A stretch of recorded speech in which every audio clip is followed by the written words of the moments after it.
watu ya Olkalau nawashukuru sana sana.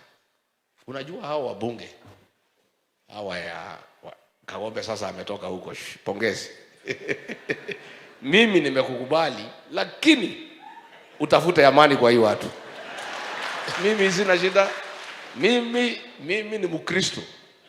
Hata wale walinifukuza kwa ofisi, I have forgiven them. Lakini pahali ya kwenda kutafuta msamaha, hapana kwangu. Ni kwa watu ya Katiguo.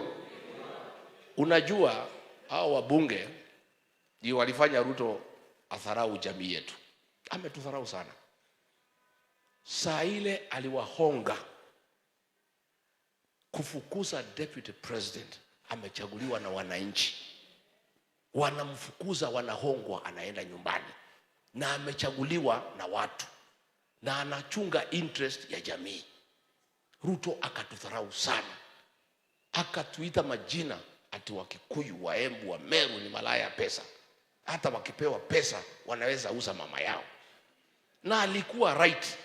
Kama wajumbe wameitwa wamepewa pesa, wanaambiwa wafukuza deputy president. Mtu amechaguliwa na raia, mtu napendwa na watu, mtu ambaye anatetea wananchi. Si aliyajua anaweza nunua kila mtu? Ile watu wametuokoa kwa hiyo aibu ni watu ya Olkalau. Amejua hii wananchi ya hapa si kama hii wajumbe. Unaweza nunua wajumbe lakini raia huwezi. Huwezi. Watu ya Kalau wameturudishia heshima yetu kama jamii. We are very happy with the people of Olkalau. Ruto amejua pesa yake haina maana katika hii mlima. Hata akija na pesa ngapi, it's a waste of time.